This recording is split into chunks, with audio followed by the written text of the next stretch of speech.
Bridget Parr. I work in the emergency room. I'm a CNA member.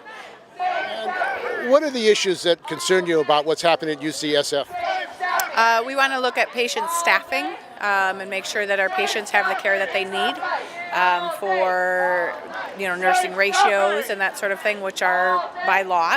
And that's one of the things that we've brought to management's attention. These managers seem to be making a lot of money. They get bonuses. Is that?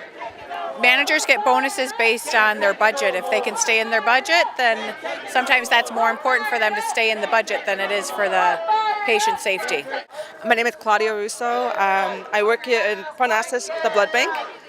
My eyes are watering because of the air. But I'm out here today because I've been a UC employee over 10 years. I'm in direct patient care because I work in the blood bank and I provide transfusion services, blood products for our patients.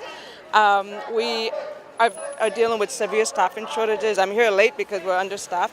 And of course, it's probably part of the crisis, but it's the norm in the blood bank. We don't have enough people. The university keeps cutting its staff.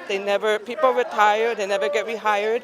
People get moved, and there's people never get hired. We never get new replacements. And so what happens is they take all this money that they're saving, $175 million that they found, little secret fund, and instead of taking that money and using it to hire the employee that we need to take care of our patients properly, they keep it hidden. Also, UCSF. The President Napolitano hit $175 million. That's one of the. Are you unhappy about that? Extremely. We all are, of course. We all are because the last bargaining with our service workers, they wanted 0%. That's all they could offer. That was the best thing they can give us, and yet they found this money. Also, we discovered that they had underpaid $1.3 million in overtime for our workers that now they're forced to pay back. And then, are these managers being held accountable? It seems like they're getting bonuses when they cut your salaries, when they cut positions, and then they're getting bonuses of hundreds of thousands, millions of dollars. Who's running the university? I mean, Governor Brown is on the Board of Regents. Gavin Newsom is on the Board of Regents. Are they supporting these kind of attacks on the workers? I think that the governor is supporting these bigger people because I'm sure they know something. And then when the auditors come and they discover these things, they're like, oh, I never knew this was happening. And I think it's a disgrace because I work in a blood bank and I have to see patients very sick, have to wait 5 hours for a simple product that takes 30 minutes to thaw. And the only reason that they have to wait is because we don't have enough hands. And the only reason we don't have enough hands is because we have emergency bleeders at the same time. So we have to give them the priority. So these poor patients that are very sick as they are because they're in the hospital have to wait 30 minutes, 40 minutes, 5 hours for products. My name's John Bergman. I'm a registered nurse. I work in the ICU. Our contract's up. UC right now wants to take away the pension plans that we have and stuff. For someone like me, I'm going to be comfortable when I retire. I have a pension plan, I have a 403B, and I have Social Security. The new proposals now is they want to take away the UC pension system that all of us employees put into. What they want to do is go with a 401 or 401k or a 403b. The problem is the ancillary staff, they don't make that much money. So if you do the math, let's say they put away $1,000 a month and they put 20 years in. They're going to save $240,000 plus whatever UC decides to kick in. The problem is this: when you retire, if you broke that down over 20 years, what you would end up having is a person who has to live on $12,000 a year if you break it down, plus Social Security. Those are poverty situations after 20 years of putting in hard work that you now retire with only $12,000 plus Social Security. In my lifetime, I've already been through the dot-com bust, and I've also been through the housing crisis. The 401 mutual fund programs and all those took devastating hits. Can a retiree rebound from that? No. Now the UC is saying, let's go ahead and do that. So what happens? Who benefits from that? Wall Street benefits from it. The system in the past used to be staffed by people who were concerned. We had low tuition and everybody got fair wages. Then after the Republicans came in and you have these people who have these connections, they start appointing their regents, and all these guys seem to have. Well, that's Governor Brown, isn't he supported by the union? Brown, it was Schwarzenegger, it was Wilson. You can't blame the situation on one person. It's every one of them because they leave a legacy and they roll off that. Brown was very liberal in the old days when they called him Moonbeam, but now he is turned has become one of them. And the president of the universities has hidden $175. What do you? $175 million. $75 million. They claim that all that is protected and stuff, but you got to open your books and be transparent. If you're not transparent, how do we know? I can make any claim I want, but if I'm not transparent, we don't know. You look at some of the bonus programs. We get bonuses based on what we do as of saving the hospital money and the quality of care. But yet nobody questions that Mark Larrett, the CEO, gets a massive bonus when they save money. So is it affecting patient care? Most likely it is, because if you're counting the beans and not looking at the care, then there's something wrong there. So you're saying there's an incentive to cut the wages of the workers and to put workers in a 401k, and that the managers here make profit or profit from that? They probably will, because the idea of what's going on is we have to streamline. So we've streamlined as much as we could.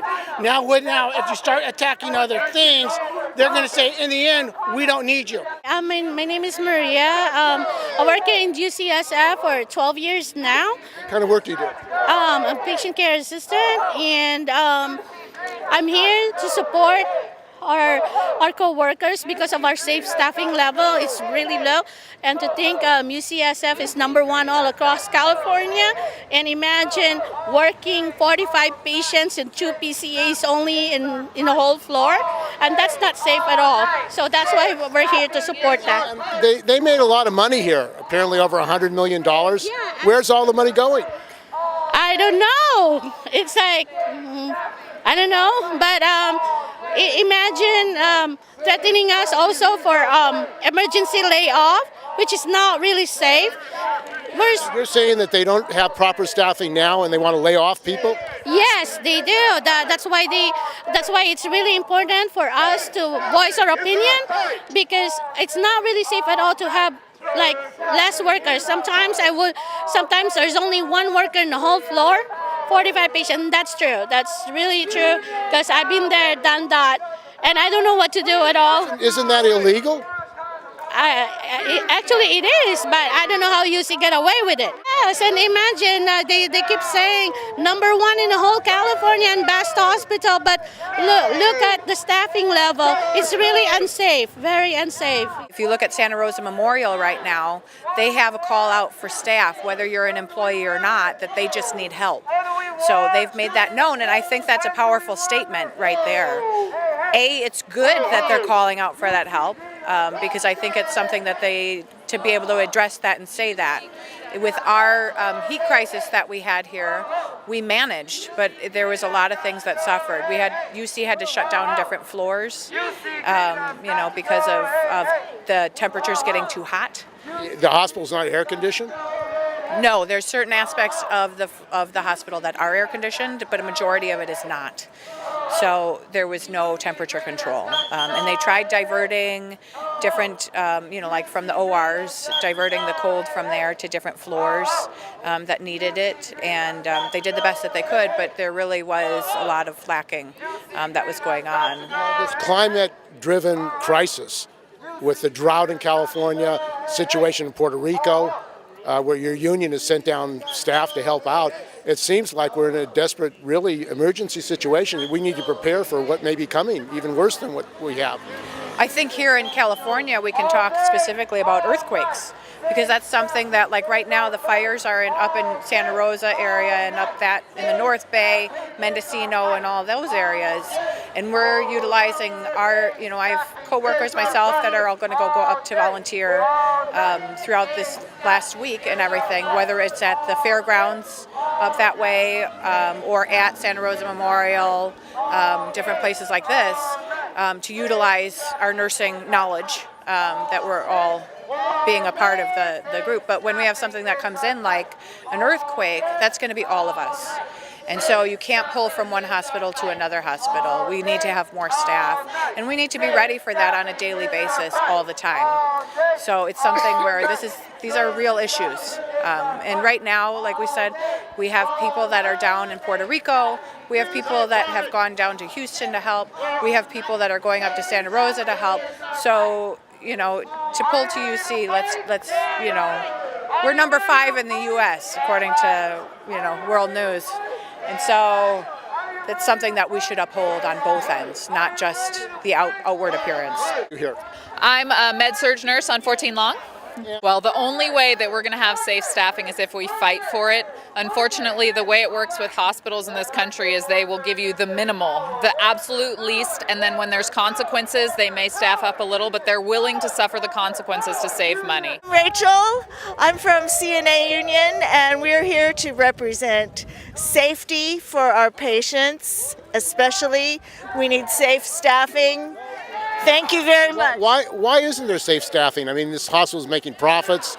You would think that they have the money to provide safe staffing for it's a world-renowned institution. I must say that they do actually. UC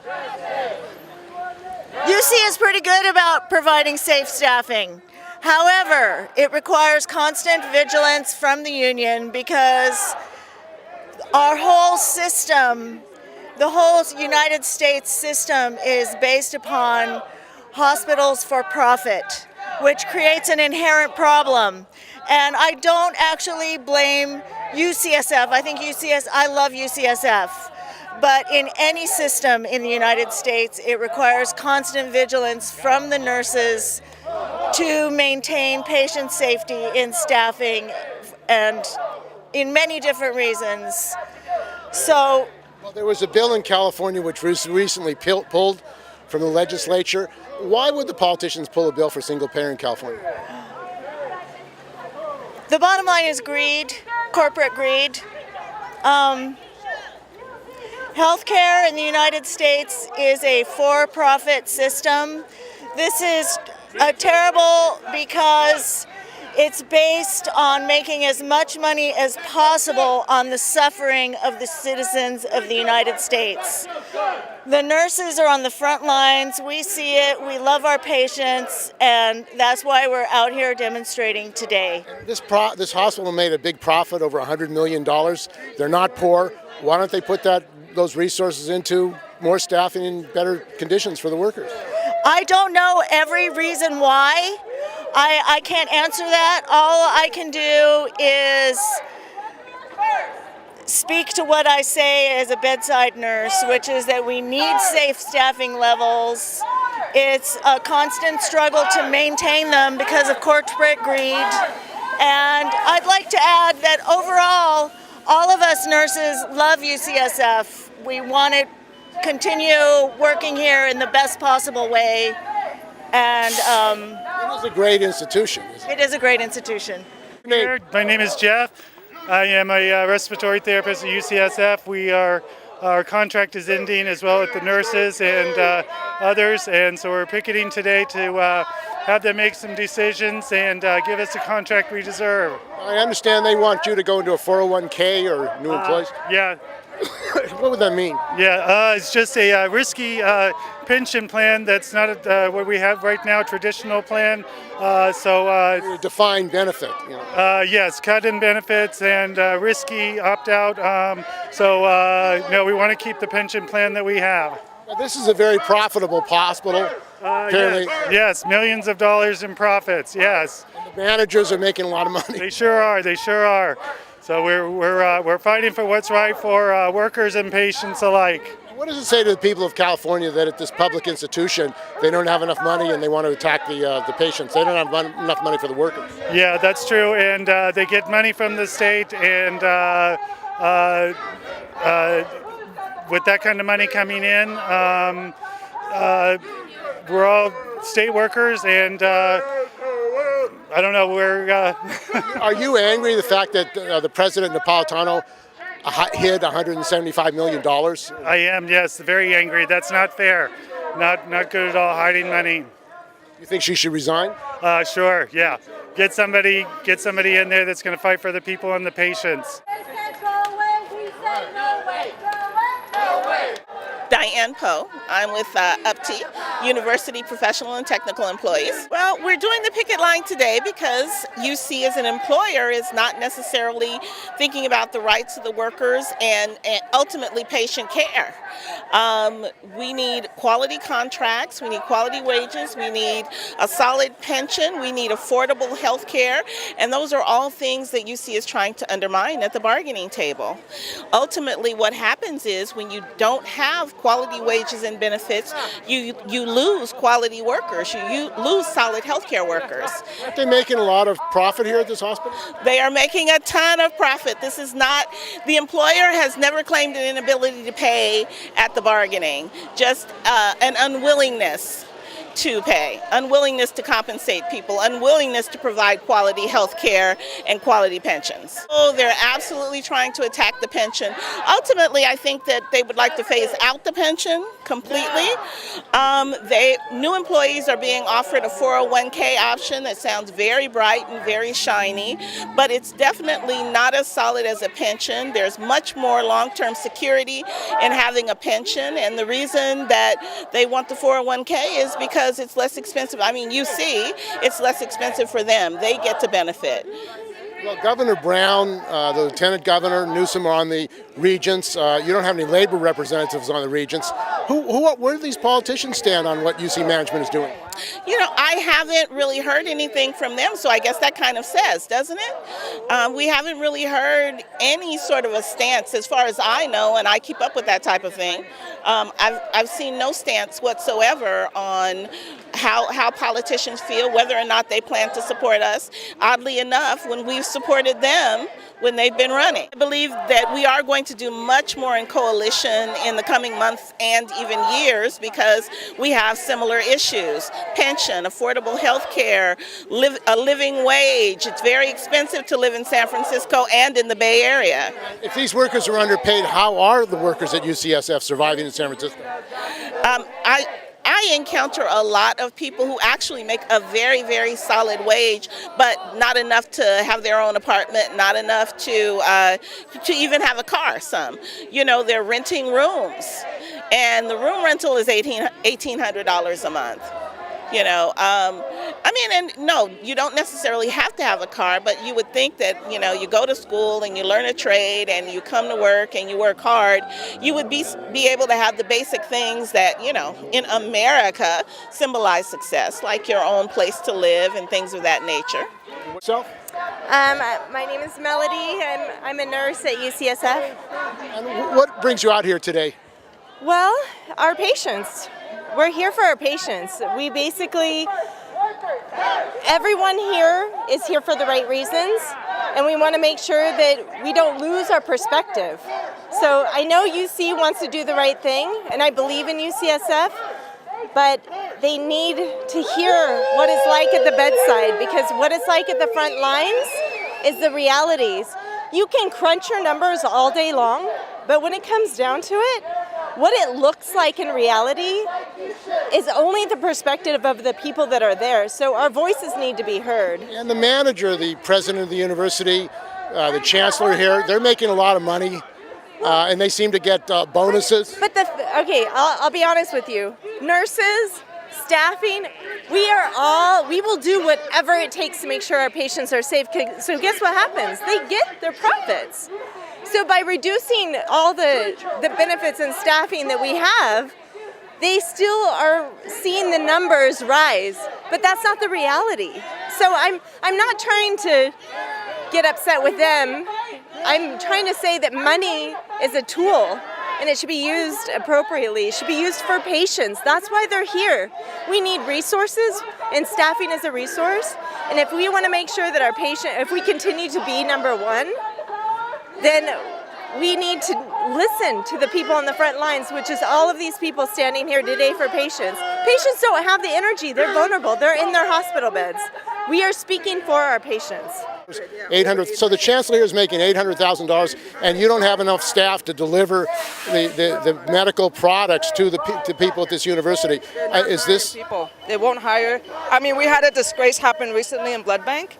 We begged for another hospital technician, level 2. We begged and begged and begged. The numbers are there. We need them. And you know what they did? I'm working 80%. I've asked for a 100% appointment. What they did was they hired a 20% appointment person to retaliate against me because I always speak up in the lab. I always tell them this is wrong, that's wrong. We have to take care of our patients. But no, it's about money. It's about $80 million that they want to cut out because they've made many mistakes in the management. And they're building all these new campuses. I mean, it's a big business.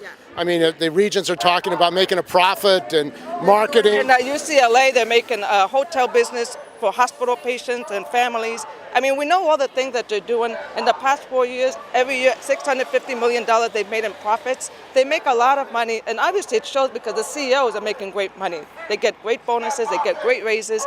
We had a director that just left us after 4 years. He made all these horrible changes, and he left us in the worst place. But he got the collected bonuses. He exited out very well. So you have to clean house here. Seems like the people of California really have a situation where the vultures, the corporate vultures, have taken over our public institutions. Exactly. This is a public institution for the people, made by the people, and not by the bureaucrats that are making millions of dollars over our money. And the thing is that for us, the patients are the ones that lose, the students are the ones that lose, because guess what? While they had $175 million hidden, they were asking and begging like they were poor that we needed to raise the tuition hikes. So they're making they're hurting our patients, they're making us poor, the workers who have made this university one of the top 15 hospitals in this country for the last 10 years, but also hurting the students, and the students are poor. And it used to be free, used to be a public institution, they privatized, now you've got to be rich, you've got to go into debt. The young people go to school here. Exactly. I think that is a sin that people have to go into debt to have an education at a public institution that was made for everyone. Yeah. What's your name? My name is Claudia Russo, and I work in the blood bank. Right here. Yeah. So you want to make the hospital better, and it should be better. It should be the best. It should be the best. I mean, they advertise that it's the best, and they have the best doctors, and I don't doubt we have great people here. But when it comes to actually prioritizing the staffing and prioritizing what needs to be done, they'd rather go towards technology. They'd rather go towards, they think that we're robots. They think that we can work 2 16-hour shifts. I've seen people work 8 hours at night, stay for in the daytime, come back, go home at night for 4, and then come back to do it again. 16 hours straight. That's crazy. And that's a danger to the patients. Very dangerous. Yeah, patients, absolutely. Union power. Who's got the power? We got the power.